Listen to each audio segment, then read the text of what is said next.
Yeah, he is also doing something. You know, he invited me to his colloquium, which is also online now, right? And sort of open online because you can do online several ways. We also, our colloquia are also online, but they are sort of We closed. have work also. Huh?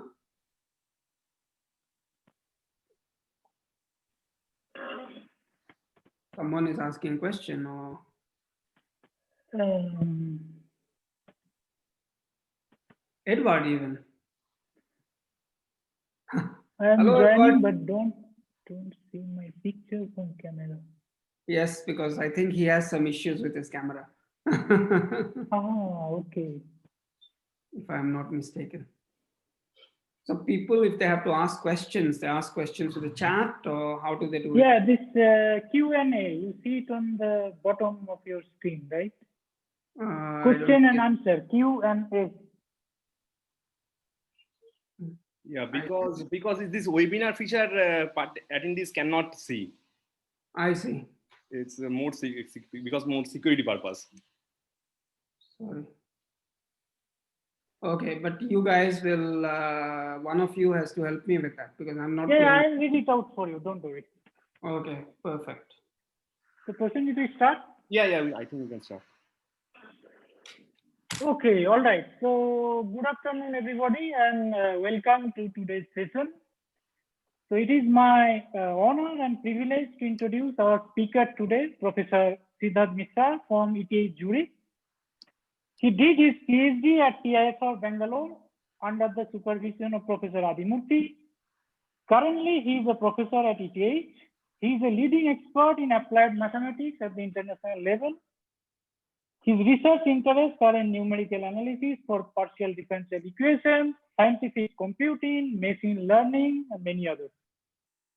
He has several fundamental works in numerical methods for system of conservation laws, and he has won many major international awards, including ICM Invited Speaker in Rio, Colas Prize in Spain, and the latest being Infosys Prize in 2019. So today he is going to talk about deep learning and computations of PDEs. So let us welcome Professor Siddharth Mishra, and you may start now, Siddharth. Okay, thank you very much, Ujjwal. And first of all, thanks for the introduction. And also thanks to you, to Prasenjit, to Moushami, and others for the invitation. It's my pleasure to be here. And I know that the main theme of this webinar is on PDEs, right? And so what I'm going to do is that I'm going to connect PDEs with arguably what was the hottest topic in science before COVID hit, which is deep learning or machine learning. Now, of course, COVID is the hottest topic in science. So that's why we are all on the webinars nowadays. So deep learning and computations of PDEs, or deep learning and PDEs.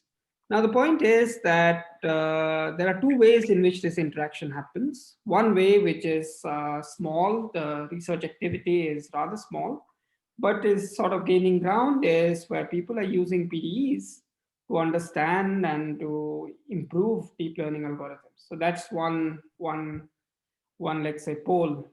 But I have a very small research program on that. What I'm more interested at the moment and what I'm going to present is the other way around, where we can use deep learning algorithms to, someone is again asking me a question on the chat, or no? No, you please go ahead. Yes, so where we use deep learning algorithms to enhance computation of PDs, to accelerate or to facilitate computations of PDs. And I will try to present a little bit of a glimpse of that activity. Okay, so let us get started. So I start with a very abstract form of PDEs. So this D is my differential operator. You can put your favorite PDE there, nonlinear elliptic PDE, Navier-Stokes, whatever. F is my input. Somehow my differential operator and so my initial and boundary conditions are hidden under this framework. And whenever we have to compute something, our goals could be, for instance, to compute the solution field. So you are interested in computing u of xt as a function of space and time, or in many cases, you are interested in what are called observables. So these are functionals or quantities of interest. For instance, they can be written in this abstract form. So often, computation of PDEs means that you have to provide fields or observables.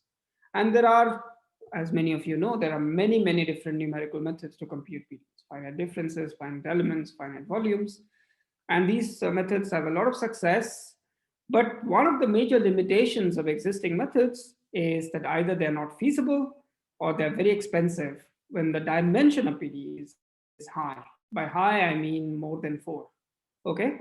So why do we care about such high dimensional PDEs? Means space-time is 4-dimensional. So why should we care about that? It should be strictly greater than 4, by the way. So why do we care about such PDEs? This is because high dimensionality comes up in various ways. So one way in which it comes up is what is called induced or implicit high dimensionality.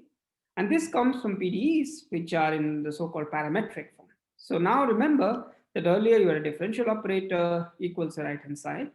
Now I have a differential operator, which is in x and t. So the derivatives are in x and t. But there's also a parameter here, y. And this y belongs to some finite dimensional space. But the point is that this finite dimensional space could have a very high parameter. It could be, let me just thumbnail my video. It could have very high dimensions, okay? And why do we care about such parametric problems? They show up, for instance, in the context of what is called uncertainty quantification, where this y, this little y or capital Y, this represents the uncertainty in the coefficients of the inputs to the PDE and consequently to the outputs to the PDE. So you can think of it as parameterizing probability space. Another way in which this higher parameterization comes in is when we are looking at optimal control problems, at design problems. So these are your design parameters or control parameters. And these potentially can be in high dimensional spaces. So here, even though the differential operator itself doesn't live in a high dimensional space, but the functions could be functions of high dimensional spaces. And for each value of the parameter, we could use a finite element or a finite difference or a finite volume method, and we could solve it numerically, maybe expensively. 3-dimensional computations are notoriously expensive, but when you have to do this hundreds of times, or thousands of times, or hundreds of thousands of times, which is sometimes necessary, then this is very expensive, and sometimes it is infeasible. So these are problems where you have a parametric form of the PDE, and the objective now is that instead of trying to solve this by a standard numerical method and repeated calls of the numerical method, what we would do is to evaluate the field or the observable, which are functions of y, by approximating them with deep neural networks. And why am I? Okay, deep neural networks. And this is what I have written down here. I'll talk about deep neural networks in some detail in a bit, so this is a big research activity in my research group at the moment. But today I'm not going to talk a lot about it. There are tons of papers that have been written, and I invite you to read it or to attend some talk which I give on this particular topic. So this is one way in which high dimensions come into PDEs. But what I'm going, and these are some examples, so you can use it, for instance, for uncertainty quantification. This is joint paper with Shetil Liye and Deep Ray, both are former PhD students. And then you can see, for instance, that these algorithms, which are based on deep learning, they do a phenomenal job. For instance, they give you 2 orders of magnitude over Monte Carlo methods, which are used for these problems. And even over a state-of-the-art method, quasi-Monte Carlo, they still give you an order of magnitude speed up. This is one example. Another example is for control or design problems. So here, for instance, is an algorithm which is based on deep learning, where you optimize the shape of an airfoil and we reduce the drag. So we find the shape of the airfoil. That's not the big deal. The big deal is how quickly we can do it. So this is sort of a optimization algorithm, a standard optimization algorithm, and this is the deep learning algorithm. And you can see that within 100 iterations of or 100 evaluations of the PDE solver, you already are able to attain very good results, which otherwise would take more than 2000 iterations of the standard optimization algorithm. So you get a huge speed up. So these algorithms really work in this context for design problems or uncertainty quantification problems. But the focus of my talk today, I have to focus on something, is going to be the second way in which high dimensions enter into PDEs. And these are PDEs which are explicitly high dimensional. Here, the sort of state space is high dimensional. And there are these PDEs, many of you know about it. You can think of Boltzmann equation. This is sort of the classical example of this. This is a 6-dimensional PDE in its most general form. You can think of radiative transport. This is something I'm going to talk about later today. It could be 5, 6, 7 dimensional. Then if you look at the Black-Scholes PDE, which comes from computational finance, this could be hundreds of Black-Scholes type PDEs. This could be hundreds of 1,000 dimensional. Schrodinger's equation in computational chemistry for electronic structure calculations is also hundreds to thousands of dimensions. And in this context, the sort of deep learning algorithms that I had in the previous slide, they don't work. And what works in this case, or what potentially has the chance of working, is what are called physics-informed neural networks. And this will be my sort of main theme of today's talk. And you will see also that, of course, it helps us solve PDEs, but it also forces us to answer some interesting questions about PDEs, some open questions about PDEs. And this is what will be my main objective. So what are physics-informed neural networks? So the idea actually is very simple. You'll see that in a minute. It goes back to Lachares and his co-workers in the late 90s. But at that time, neural networks were difficult to compute with. So it sort of sat there. 20 years later, that is approximately 2-3 years back, George Kaniadakis from Brown University, he sort of rediscovered them and reintroduced them. And he has extensively developed this. And now there are like 50 is certainly outdated. Maybe there are close to 100 articles in just 2 years. And in fact, the paper of Kaniadakis, the first paper of Kaniadakis is already cited like 500 times. So this is a very fast growing area. And the point is that it can solve both forward and inverse problems for PDEs. And this is also one of the highlights of this approach. The point is that it has very little theoretical justification, even though there are so many papers written on it. So I will try to provide at least some theoretical justification why this works, and I'll try to present this algorithm. So first, let me put it in a very abstract form. You can substitute your favorite PDE, and the abstract form is that I need some Banach spaces, X and Y. Y will typically be an LP space. So this is, and X is some Sobolev space. You can think of it. So my domain, physical domain, could be in space or could be in space-time.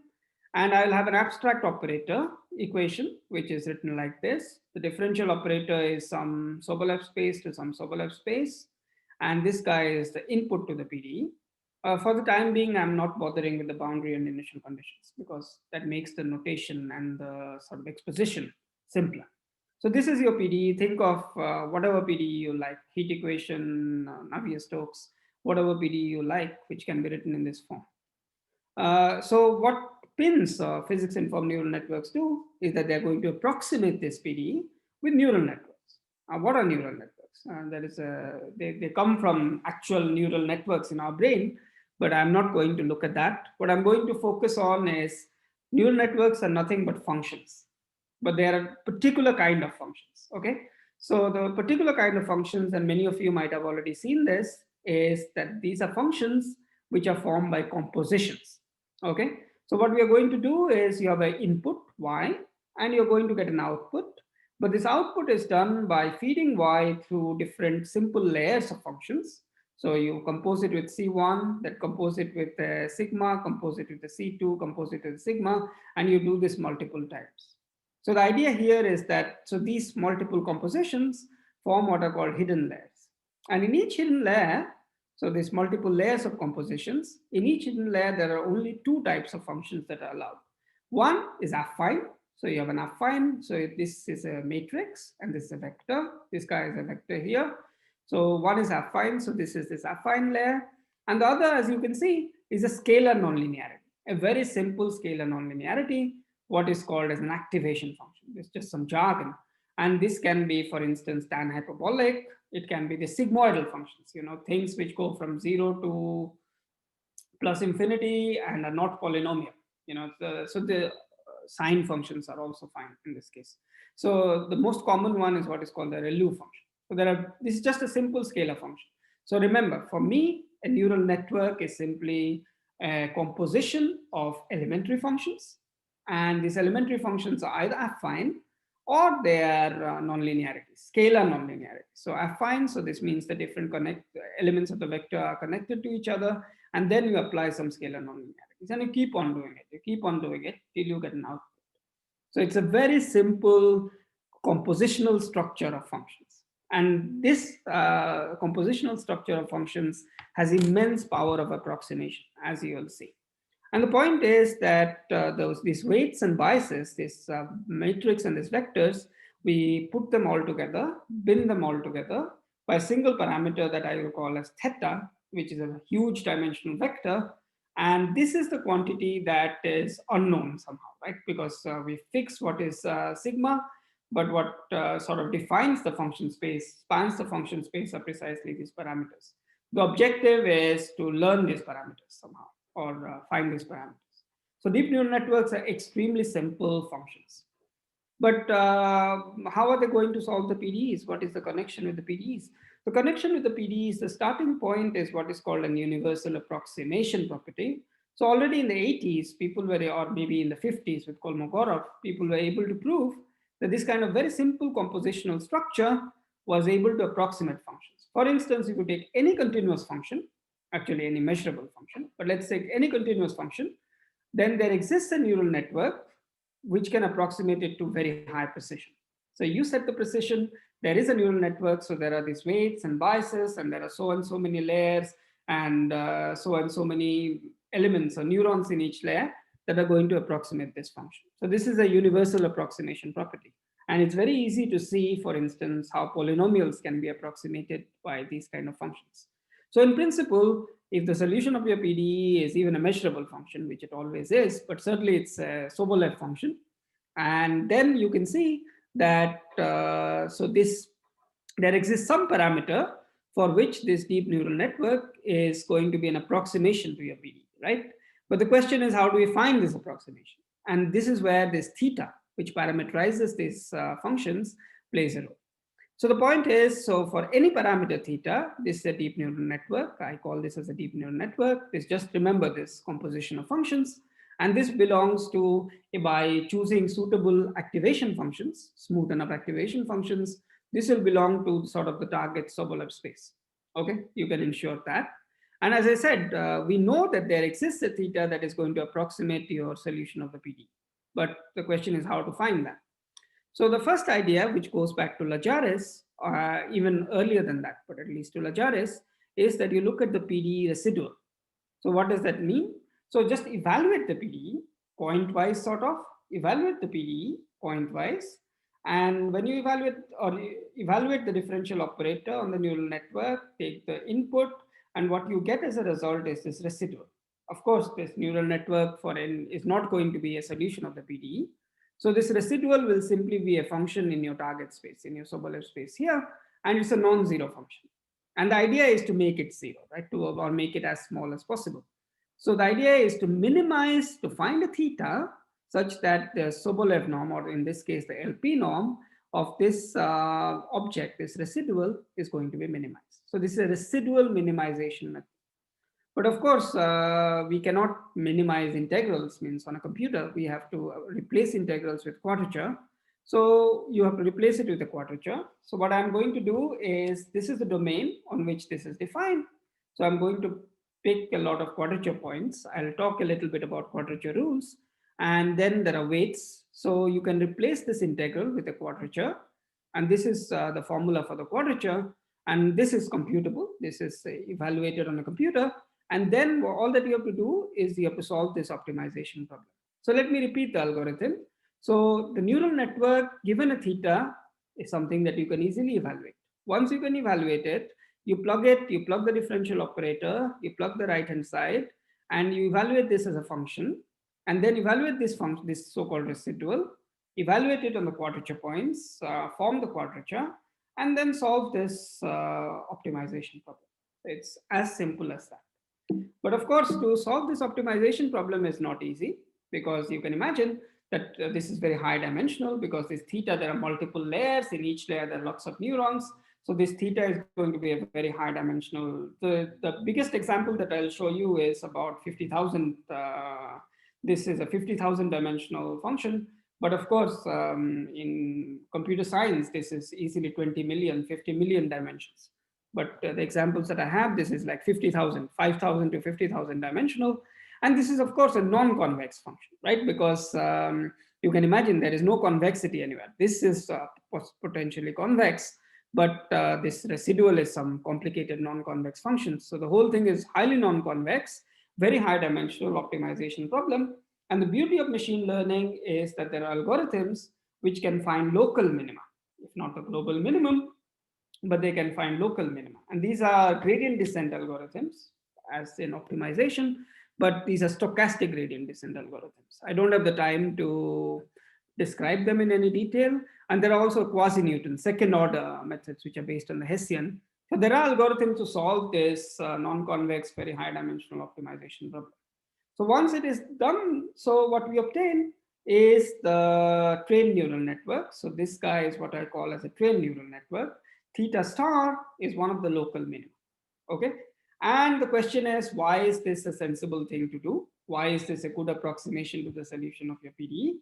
And we can answer that if we can find or we can prove that this or evaluate that this approximation error, which is the difference between your exact solution and the spin, which is your trained neural network, is going to be small in certain sense. Okay, so this is going to be the basis of your or if we are able to do this, it is going to be the basis of your algorithm. Okay, that it's a, I'm sorry, I got some, I should shut it off. Okay, now let's try to see if this approximation error is going to be small. To do this, and I'm going to say that under certain conditions, this approximation error indeed is going to be small. But to prove that, it's a very straightforward proof, at least in this abstract form. To prove that, I need a few facts. Okay, remember that all the time in the spin algorithm, I had a quadrature, right? Because I wanted to replace a norm with a quadrature, with the integral with a quadrature. So I need this quadrature to be accurate. And you can quantify the accuracy in terms of the number of what are called planing points or quadrature points. As long as your underlying function is in the right function class, then you can prove a result like this with some constants which depend on your underlying function. So we need an accurate quadrature. And I'll give you examples in a bit. But the most important thing that I need is some assumptions on the PDE. And these assumptions are sort of the core, the key to the whole program here. And these assumptions of the PDE are that the solutions of the forward problem for the PDE, so remember that this is my PDE, these are two solutions to the PDE with different inputs. This is going to be stable and stable in a very precise way. What is the meaning of that? The meaning of that is that if I change the inputs to the PDE, the right-hand side, F and F bar, so this is written in terms of the differential operators here, then the inputs are going to have a proportionately small change. So the difference, the difference between solutions is bounded in terms of the difference between the right-hand side, and there is a constant. This constant in turn can depend on the solutions themselves. Okay, this is possible, and it can depend on a stronger norm. You'll see examples of that in a bit. It can potentially depend on a stronger norm. So this is a standard sort of a PDE stability estimate. And if it's linear PDEs, this is all about having a bounded inverse. This is in the right spaces. If it's nonlinear PDEs, you need the adjoint to be sort of well posed, right? Because the adjoint tells us how the stability behaves. And we will check this. So remember that I need a stable PDE and I need a good quadrature rule. And this is good enough to prove some results on the approximation of pins. And what is this result?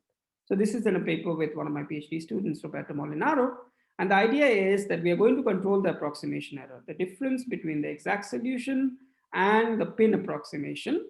And this is going to be remembered. So this guy here is, maybe the first observation is here.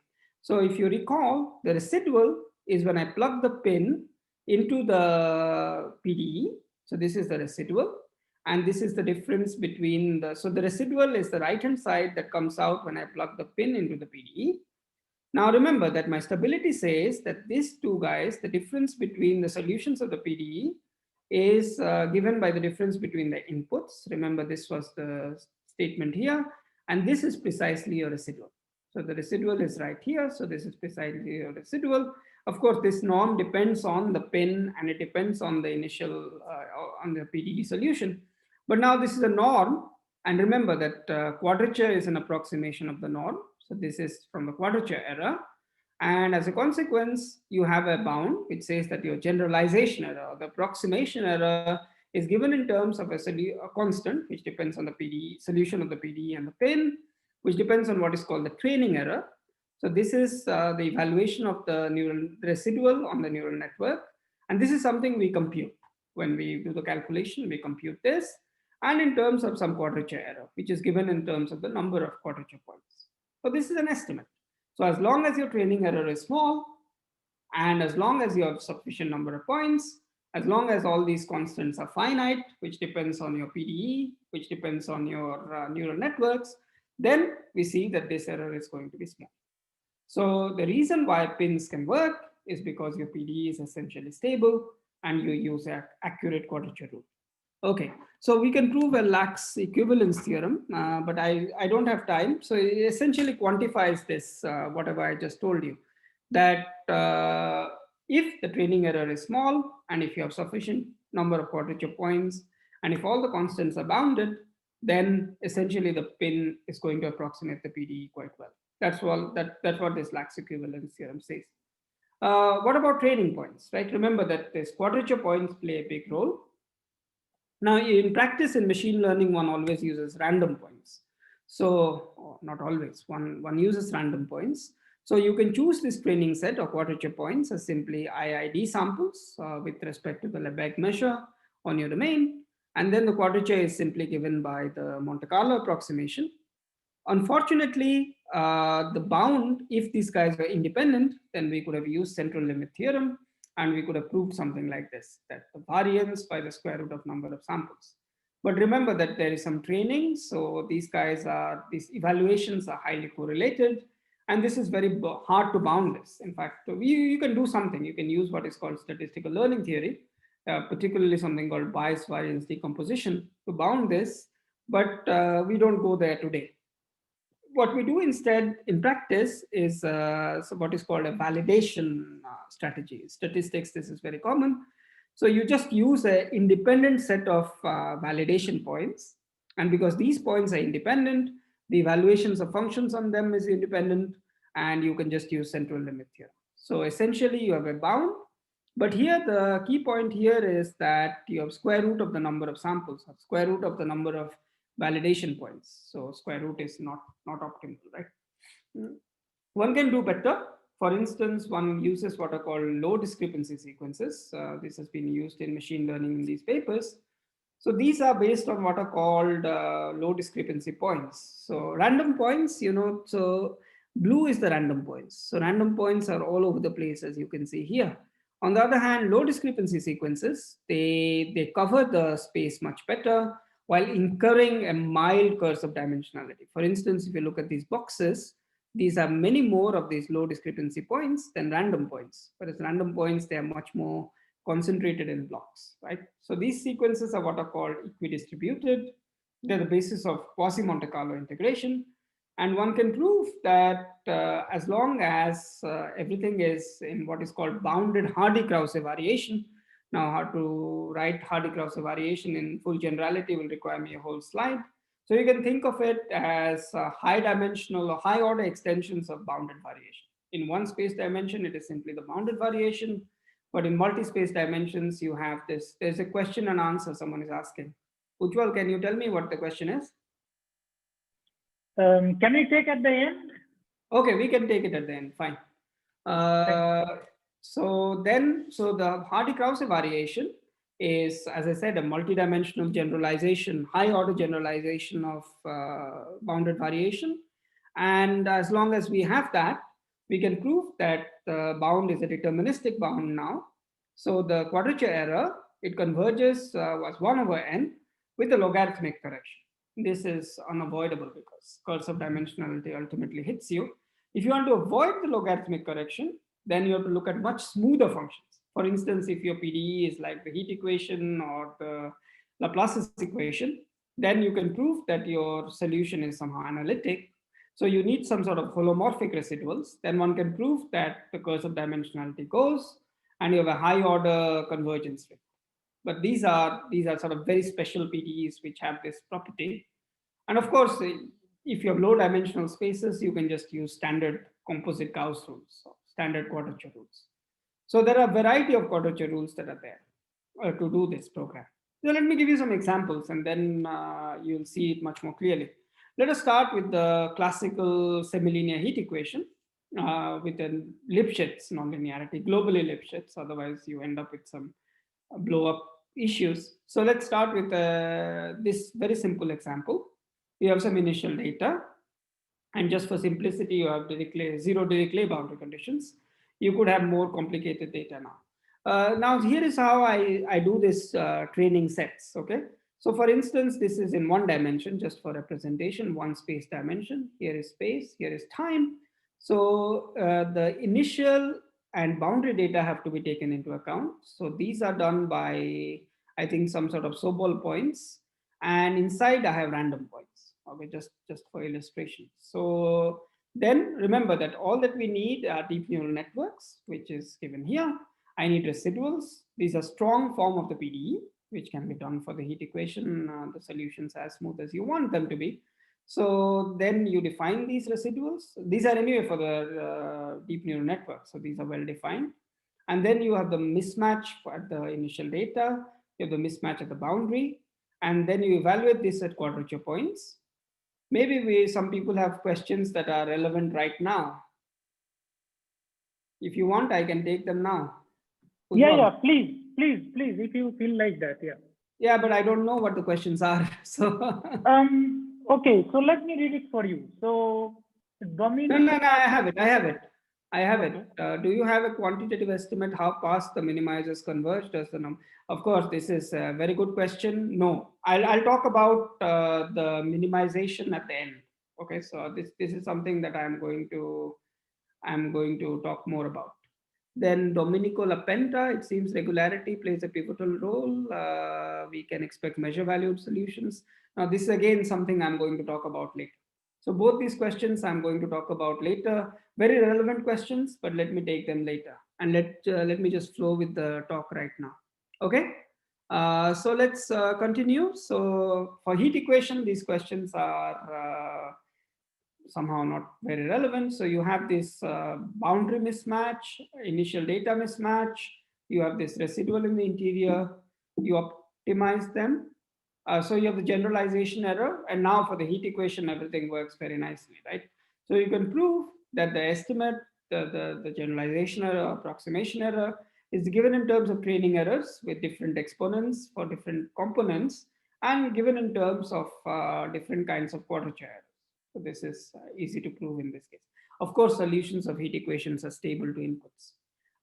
Does this estimate work in practice? Here is an example just for the 1D heat equation. So this is the upper bound. As you can see, it does go down as the number of quadrature points increases. The generalization error, which is in red, also goes down. But of course, this is not a sharp bound in any way. This is rather non-sharp bound. There are 2 orders of magnitude difference, but at least the trend is captured very nicely. What is more interesting, at least from my perspective, is that this is the generalization error, the thing that I don't know and which I want to estimate. And this is the training error, the thing that I can compute. This thing I can compute. So what we can do now is you can see that the errors are completely correlated. So if the generalization error is small, if the training error is small, the generalization error is small, as is what this estimate tells you. Small training errors imply small generalization errors. And sometimes you can have large training errors and yet small generalization errors. This can happen because this is a one-sided estimate. It's not a sharp estimate in that sense. So at least the theory is consistent with what we observe. But what about dimensions? Means nowhere did I mention that my heat equation is one-dimensional. In fact, we have done this for heat equation. Heat equation, you can construct exact solutions, so it's not a problem. So to test, we have changed the dimension all the way from 1 to 100. And you can see that the training error goes up only slightly, and the generalization error goes up certainly slightly. So curse of dimensionality is when there is an exponential increase in the error with dimension. But here it is a linear increase, if at all. So since it's a linear increase, we claim that there is no curse of dimensionality. In fact, the estimate also tells you that if it's random points, then there should be no curse of dimensionality. Monte Carlo does not incur a curse of dimensionality.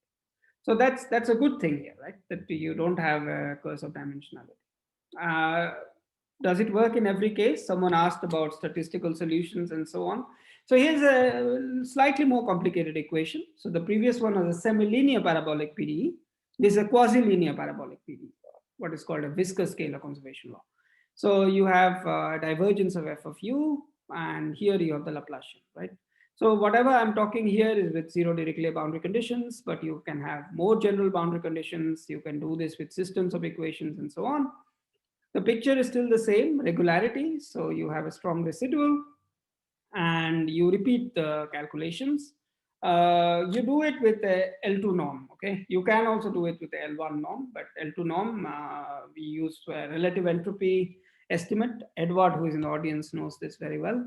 So relative entropy estimate tells you, so remember that in my stability for the PDEs, which is, I have to go back quite a bit. In my stability for the PDEs, I allow that my constant depends on the exact solution of the PDE. Of course, it depends on the neural network. It also depends on the exact solution for the PDE. And this is one case where this comes to the fore, right? Because here I need that for this technique to work, I need that my solution is in W1 infinity, it's Lipschitz. And as we know very well, as nu goes to 0, you will get to a scalar conservation law. And then at a shock, this is going to blow up, right? So this is going to blow up. So what it tells us is that the error can blow up near shocks, right? So this strong residual should not work for problems like scalar conservation laws. And indeed, you see that in practice. So as long as the viscosity is small yet finite, you have very low errors. However, as we go towards zero viscosity, then the solution doesn't look good and the generalization error does blow up. So this is not the strategy to approximate shocks. So it answers, I think, one of the questions that someone asked. Rarefactions, on the other hand, there's the other possibility, right? That the rarefactions, the solutions are Lipschitz. And as the theory predicts, you should have a very good approximation of rarefactions. And indeed you do. In this case, you actually improve the generalization error somewhat as you let your viscosity go to 0. So these are not for every problem, at least in the strong formulation. Another set of problems for which it works are the incompressible Euler and Navier-Stokes equations, but I don't have a lot of time, so I think I'm just going to skip that. Again, it only works in the so-called laminar regime, where the essential point is that, again, the W1 infinity norm of the gradient comes in. So as long as it's in the laminar regime, so for instance, in 2D, you can guarantee that it works very well. But in 3D, the bets are off, right? Because we don't know a priori whether the solution is smooth or not. If it is not smooth, it is not going to work. What I'm going to focus on a little bit more is, so all these methods, you can ask me, why are you solving, okay, 100-dimensional heat equation, maybe there is no better way to solve it. But certainly you can solve scalar conservation laws with other methods, and also Navier-Stokes equations with other methods. Why do you care? Indeed, for those problems, you can use other methods. But now I'm giving you an example where other methods don't work. And this is radiative transfer equations, or maybe they work, but are very expensive. So radiative transfer is very important in all kinds of problems, nuclear engineering and astrophysics and so on, climate science. So the object of interest is what is called the radiative intensity. It's a function of time, of space, of angle. So this is the deep dimensional sphere, and of frequency. So it's a function of several variables, and it can, in the most general case, in 3 dimensions. This is 1 dimension, 3, 2, and 1. So it's a 7-dimensional PDE.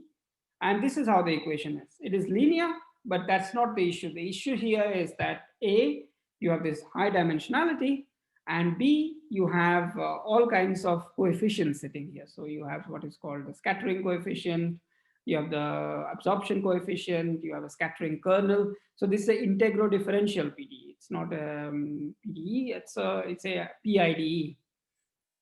And you have this emission term, okay? So now pins is not dimension dependent, right? This is the whole point of it. So you have a deep neural network, and I'm sorry, there is a mistake here. There should be omega.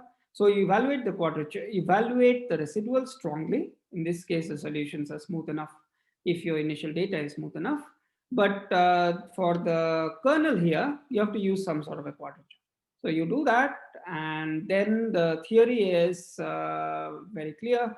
So you can estimate the generalization error by different kinds of training errors. These are computed quantities. And I use Sobol points because 7 dimensions, Sobol points don't incur recursive dimensionality, this low discrepancy sequences. And then you can get this logarithmic factors here, which is not, it's very mild, log in 6D is 3. So uh, log to the power 6 is not, is rather mild. Okay, and then you get an estimate like this, and it works in practice. Here's the starting point. This is just a one-dimensional problem, stationary monochromatic radiation in one space dimension. So 2 dimensions, because there is one for x, which is your space dimension, and one for angle. So you can visualize the solution. And in this case, you have some data at the boundary. So you can actually check, and you see that even though the solutions are discontinuous, you still do a very, very good match with pins. And your deep neural network is about 5,000 parameters. And in this case, the error, at least at the boundary, is like less than 1%. And the evaluation time is 1 hour, which is not impressive, right? Because, okay, it's just 2-dimensional. Why does it take you 1 hour? But it takes you 1 hour. So this is not the best thing. But the best thing is what happens here. So now I increase the dimensionality to 3 space dimensions. But it's stationary, so there's no time. We have also time-dependent examples in the paper. So it's 3 space dimensions, 2 angle, 1 frequency. So it's a 6-dimensional problem. Again, a deep neural network of similar size. And this time the error, you can compute the flux at least analytically. So it's approximately 2%.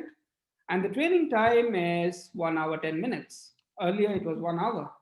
So by going from 2 to 10, 6 dimensions, if I use my standard finite element code, this will be hundreds of hours because 6-dimensional problems are very expensive. Here, the cost does not change at all. So this is the power of these methods, that they are not, they don't suffer from a curse of dimensionality. And you have proofs which say that they don't suffer from a curse of dimensionality, and you show that in a real computation. So I think, Ujjwal, how much time do I have now? 5 minutes? Yeah, fine. Go ahead. Okay, so I wanted to talk a lot about inverse problems, but unfortunately I have clearly run out of time, but I just give you a glimpse. One of the big power of pins is that you can solve inverse problems. Okay, what is the meaning of that? So just let me give you the problem and I'll give you a couple of results and I'll try to finish.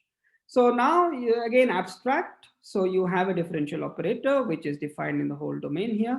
I'm sorry, there is a mistake in the figure here, but then the point about this particular inverse problem, which is known as data assimilation, or if you like it, unique continuation problems, is that you don't have the boundary values. So since you don't have the boundary values, you can't solve the PDE uniquely a priori. However, for some reasons, and this is well known in practice, you might have some values in some subdomain. Okay, so you might know like an elliptic Cauchy problem, you might have the values in the subdomain, which is what I call as an observation domain. Okay, so these are what are called data assimilation problems. And the question is, can you compute the solution everywhere just by these observations inside the domain? And the answer to that is yes. Pins can be easily, all that you have to do is to add a data term, a data residual. Remember that you have been given some data inside this subdomain here. You can add a data residual. This is just a data fidelity term. And in fact, you can even prove that this works. And this, I'm very proud of this, because the reason why it works is because only if your inverse problem has what is called a conditional stability estimate. For those who know this, these conditional stability estimates, they come from Kalaman estimates, from observability theory. They come from Kalaman estimates or from 3 Bals inequalities. Let me do an example and then you can see it more easily, more clearly. And then you can prove this. You can prove very similar to the direct problem. Let us just look at the Poisson problem, or maybe I do something else. Let's look at the wave equation, because this is what is interesting. So wave equation, linear wave equation, and then I'm assuming 0 Dirichlet boundary data, and I'm assuming, so here is the picture. So you don't know the initial data. So the initial data is t equal to 0, right? So you don't know the initial data everywhere. What you know is along these corridors, okay? So for some reason, you can measure things along these corridors. You know the data here. And you know, that's it. So the input is the wave equation, and you don't know the initial data exactly. You know the boundary data, and you know data along the corridors. And the task is to find the solution everywhere. And with pins, you can do that. And the reason why you can do that is 30, 40 years back, Bardos, Lebu, and Rauch, they proved a very deep estimate based on a Kahneman estimate, which says that the underlying inverse problem, now there's an inverse problem, is in some sense well posed. And it is given in terms of what is called a geometric control condition. It's a pity I don't have the time to explain this, but you can leverage this to prove an estimate on the generalization error. Okay. And in fact, you see that in practice also. So for instance, here, you can see that this is your exact solution. This is what the pin gives you. And the error is going to be very, very small. And when you violate this condition, then you have a larger error. So in practice, it works. Okay. So you have very, very small errors. You have just 2% error with 120 square domains. So this is, if you do it by traditional method, it takes a long time. But with this, you can do it very, very quickly. This is less than a minute of computations for this particular problem. I'll take all the questions at the end because I'm running out of time now. Now you can do the same for Poisson problem. You could have done, so this is for the heat equation. You can see that it's also independent of dimensions. You can solve a 100-dimensional data assimilation problem with 2% error, which is in a way remarkable. And it also works for Stokes. All kinds of linear equations, it works. So Stokes, you give velocity measurements inside this domain. You don't give any information about the pressure, and you want to compute the velocity and pressure everywhere. And you can see that the error at 80 squared, not a lot of points, is already 1.5%. Also for the pressure, you can find 3.5%, rather accurate solutions. So, and you can solve this even for classical inverse problems. For instance, the classical inverse problem for radiative transfer is find the absorption coefficient K given measurements of the incident radiation, some moment of your radiative intensity. So you can do, here we don't have theory, unfortunately, but we have an algorithm, and the algorithm tells you that you can solve this inverse problem, which is a very difficult inverse problem, in 1 hour, 40 minutes. And the error that you get is approximately 3%.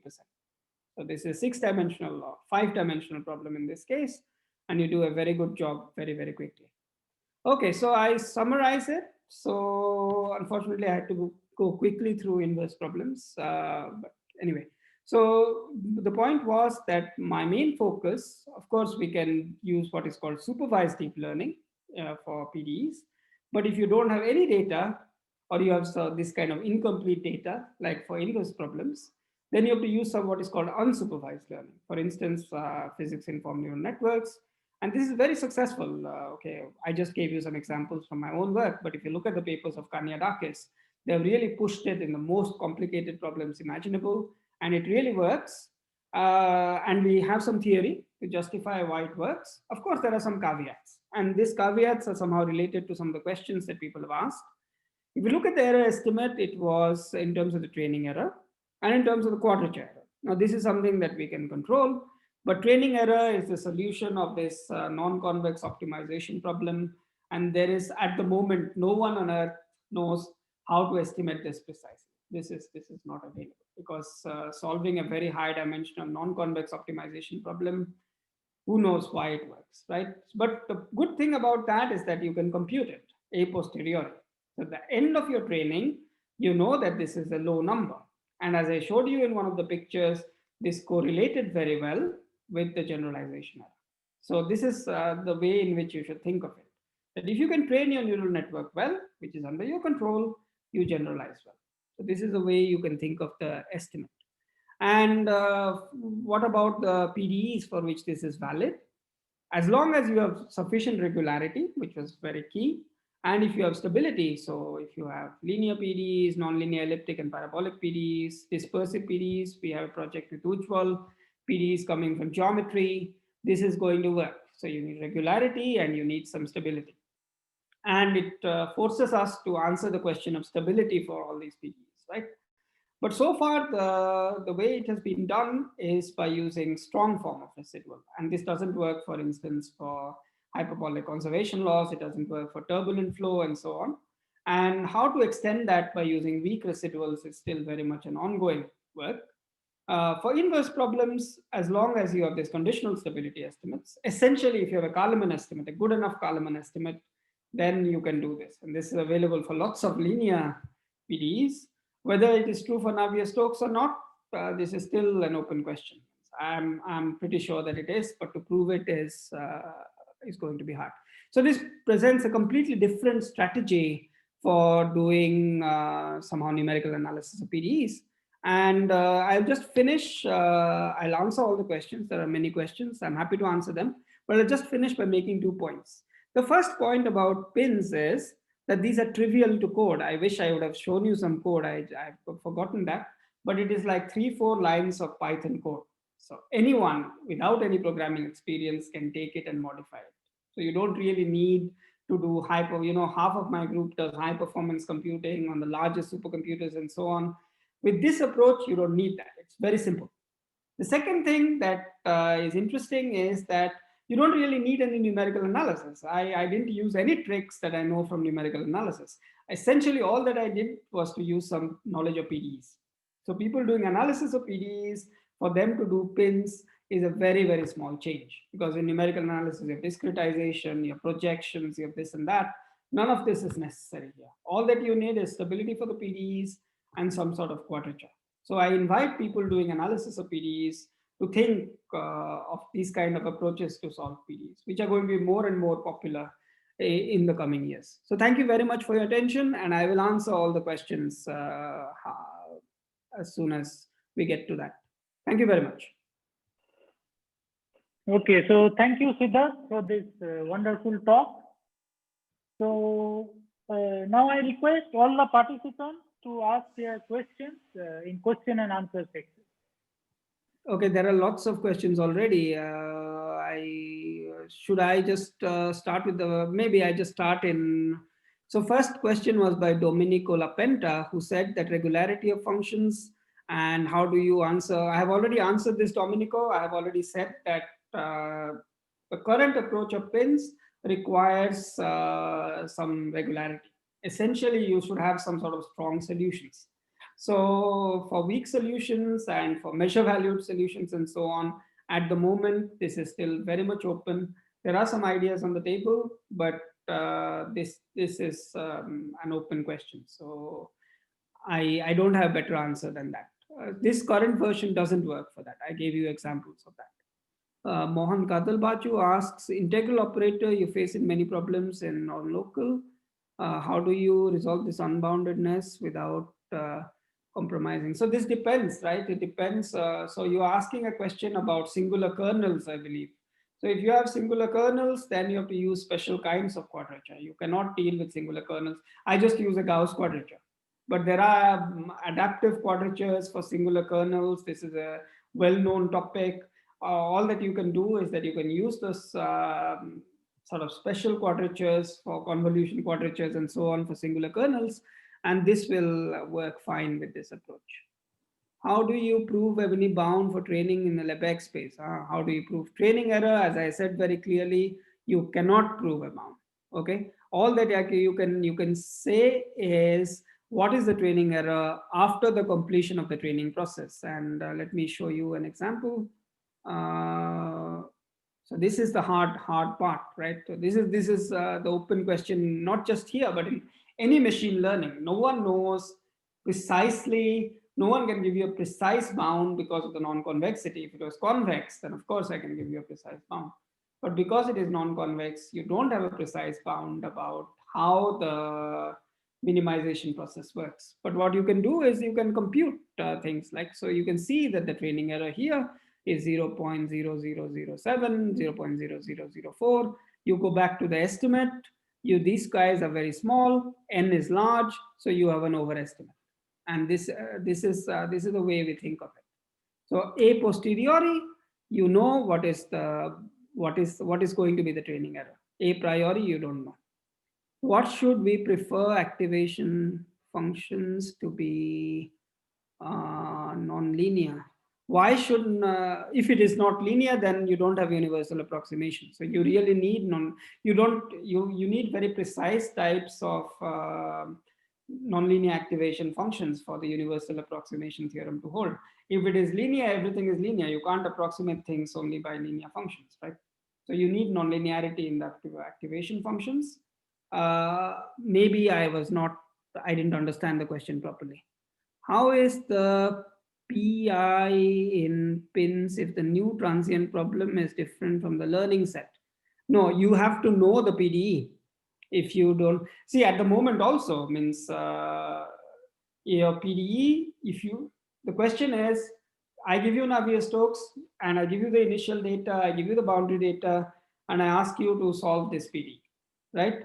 Now you never ask me, now take your method for Navier-Stokes, how are you going to solve, I don't know, a nonlinear elliptic equation? Of course, you have to train. The whole point of pins is that it is, for each problem you have to train things. So without that, it is not possible. Okay. Can we use the method for solving PDEs defined on a graph?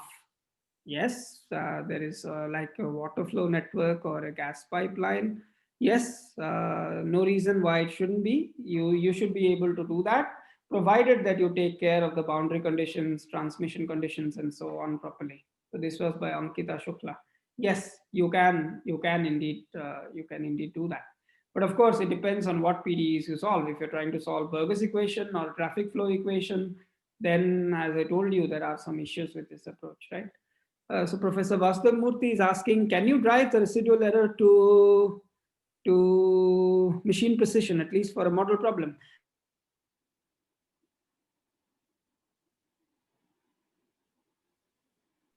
Method, but with a BFGS or LBFGS, you can do this to like 10 to the power minus 9, 10 to the power minus 10. We have done that. You can drive it to machine precision, but not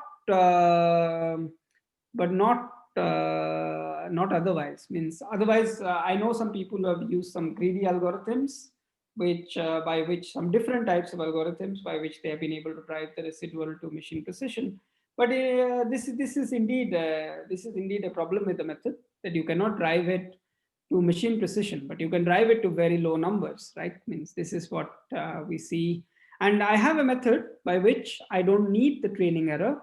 I need the difference between the training error and some other quantity. And this is something that I can drive to machine precision. But I'm not going to talk about that. So there is a workaround your question. Okay. Satish, thank you very much. Okay, then Satish Mariappan can be used for delay differential equations. Please, can you suggest a reference? Well, there's no reason why not, but there's no reason why not. I don't know any reference. The point is delay differential equations, delay partial differential equations will make sense. Delay ordinary differential equations, are anyway very cheap, right? So why would you use a different method? These methods are not good for ordinary differential equations. There are better methods for ordinary differential equations. These are also not good for one-dimensional and two-dimensional partial differential equations.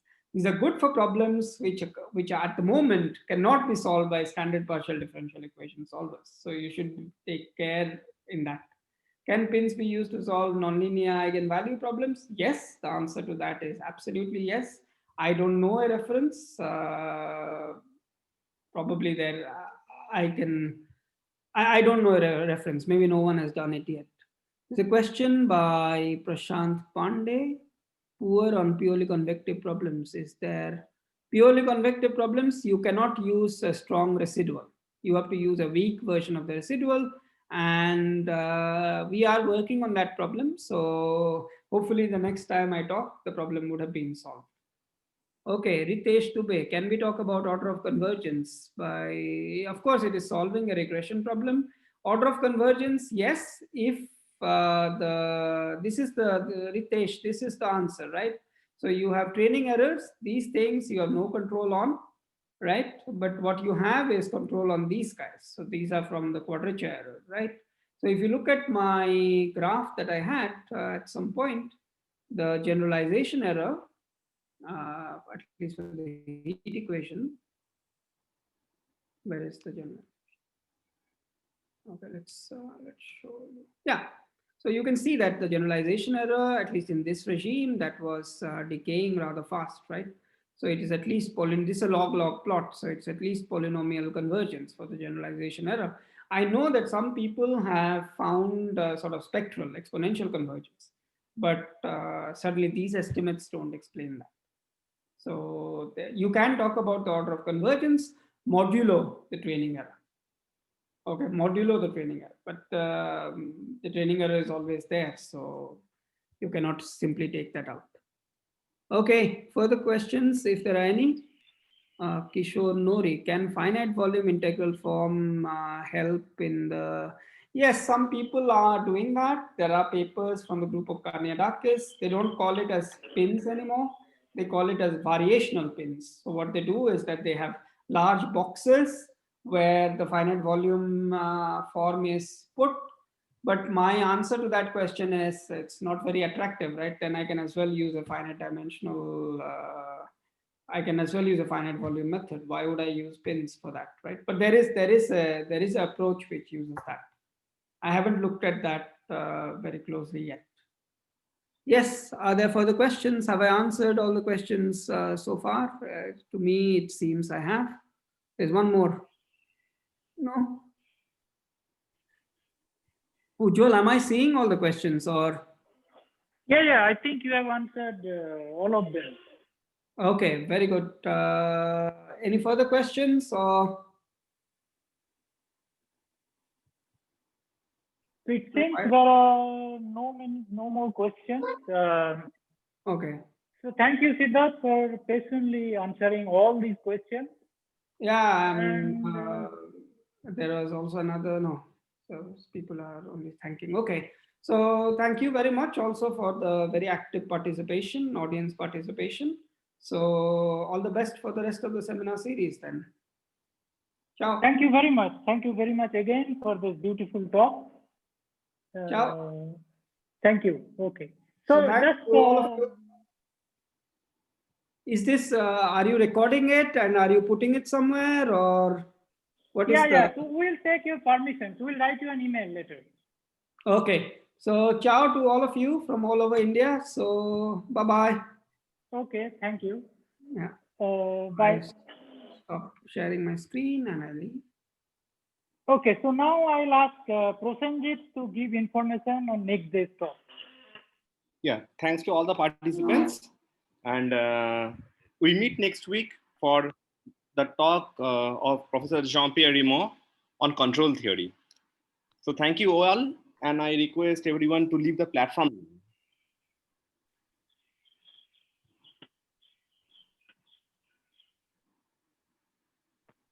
So I'll close the meeting now.